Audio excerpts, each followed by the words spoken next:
Kung ikaw ang magiging presidente, anong unang gagawin mo? Pause muna lahat, inom tayo para kalmado ang desisyon. Sir, paano po ninyo matitiyak na hindi kayo magnanakaw? Wala akong kukunin. Kasi sanay na akong wala. Sir, kung papibiliin po kayo, pag-ibig o pera? Pera. Kasi pag may pera ka, kahit adik ka, nagmumukha kang mysterious.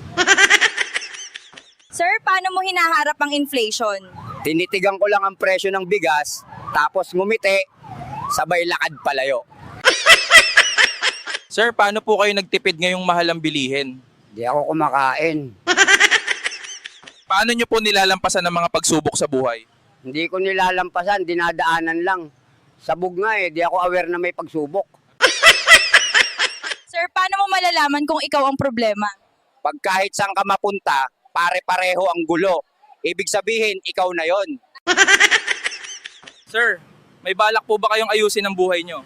Meron. Kaso ayaw makipag-cooperate ng katawan ko. Sir Juan, anong masasabi nyo sa mga babaeng choosy? Huwag silang mag-alala. Hindi rin naman siya option sa akin. Sir Juan, paano maging pogi sa paningin niya? Ipaalam mong marunong kang makinig, kahit di mo maintindihan, basta may eye contact. Kung may isang bagay po kayong gustong ibalik, ano po yon? Yung ngipin ko sa harap, para kahit sabog ako, may panangga pa rin ako sa hangin.